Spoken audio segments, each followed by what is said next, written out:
The Oval Office was quiet, except for the distant ticking of an antique clock. The air smelled of polished wood and old leather, timeless, untouched by the rush of the world outside. Donald Trump sat at the Resolute desk, flipping through a stack of documents. Meetings, signatures, policies, the usual. But as he reached for another folder, his hand brushed against something odd. A small gap, a loose panel beneath the desk. He frowned. After decades of presidents sitting here, how had no one noticed? He pried it open, expecting nothing more than dust. But instead, there was something inside. A small, yellowed envelope, its edges curled, its ink faded. Trump turned it over. No name, no return address. Just a date, written in trembling handwriting. April 9th, 1968. He hesitated, then carefully peeled it open.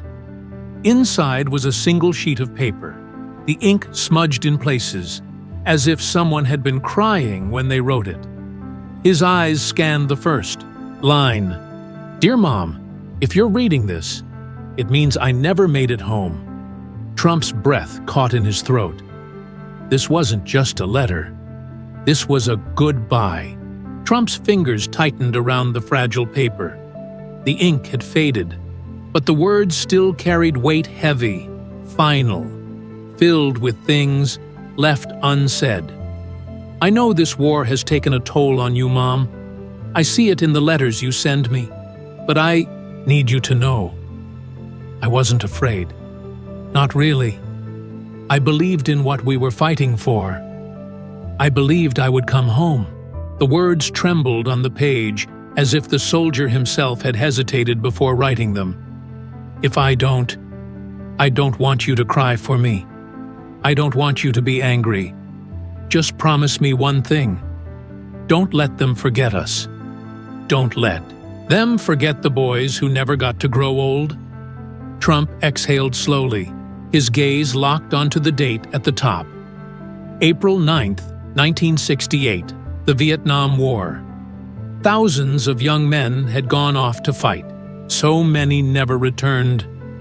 And somehow, this letter, one soldier's final message, had remained hidden in the very heart of the White House for over 50 years.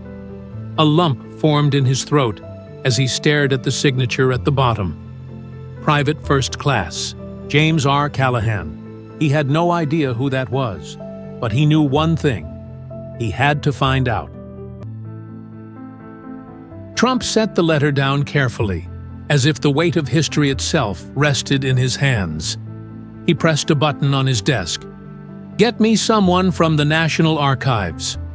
Minutes later, a staff member arrived, their expression puzzled as Trump handed them the letter. "Find everything you can on Private First Class James R. Callahan," he ordered. Where he served, what happened to him, and, most importantly, his family. The staffer hesitated. "Sir, this letter, it's from 1968. If his mother was alive then, she may not be anymore." Trump's jaw tightened. "Then find out if he has anyone left." The staffer nodded and hurried off. Trump leaned back in his chair, his eyes drifting toward the window. The weight of the letter still lingered in his hands. Outside, Washington, D.C. bustled like always, cars moving, people rushing, life moving forward. But somewhere out there, in a quiet home, or maybe in the pages of a forgotten history book, was the story of a young soldier who never got to grow old, and Trump wasn't going to let it stay forgotten. The next morning, a folder sat on Trump's desk. The staff had worked fast. He opened it, his eyes scanning the pages. James R. Callahan, born 1948, enlisted in the U.S. Army at 19, deployed to Vietnam in 1967, killed in action April 10, 1968, one day after writing the letter. Trump exhaled sharply. One day, his eyes moved down the report. No surviving parents, no wife, no children, just a single line at the bottom.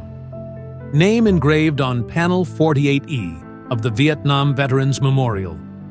The weight of it settled in his chest. He had walked past that wall before, seen the names etched into the cold black granite. 58,000 lives, and now one of them had a story he couldn't ignore. Trump stood abruptly, grabbing his coat. "Cancel my next meeting," he said. "I need to go somewhere." The sky was overcast as Trump arrived at the Vietnam Veterans Memorial.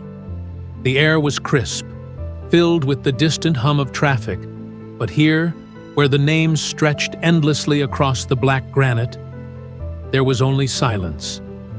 He walked slowly, his gaze scanning the rows of names. Thousands of young men, thousands of stories cut short. And then, he found it. James R. Callahan. Panel 48E. Trump stopped. For a moment, he didn't move. He just stared at the name, the weight of the letter still heavy in his pocket. A small group of visitors stood nearby, whispering among themselves. A few recognized him, but no one spoke. They could see this wasn't about politics. This was something else. He reached into his coat, pulled out the faded letter, and unfolded it carefully. It had taken 55 years, but James Callahan's last words had finally been heard. Trump stood motionless, the letter in his hands, his gaze locked on the name etched into the cold granite. For decades, Callahan's final words had been hidden, lost within the walls of the White House, waiting for someone to find them. And now, after 55 years, they had finally reached the world. Trump exhaled slowly, then did something no one expected. He knelt down. The polished stone reflected his face as he carefully pressed the letter against the wall, right beneath Callahan's name. A message delivered far too late, but not forgotten. A quiet murmur passed through the onlookers, but no one spoke. They knew this moment wasn't for them. Trump reached out, tracing the name with his fingers, just as the soldier's mother might have once done. "They didn't forget you, son," he muttered under his breath. "Not anymore." And then, without another word, he rose, buttoned his coat, and walked away. As Trump walked away, he didn't look back. The letter, now resting beneath James Callahan's name, fluttered slightly in the cold breeze. It wouldn't stay there forever, someone would eventually remove it. But for that moment, it belonged exactly where it was meant to be. A few visitors stepped forward, staring at the name, at the letter, at the man who had left it behind. Something had changed. This wasn't just another name on a wall anymore. It was a story, a life, a sacrifice that finally had a voice.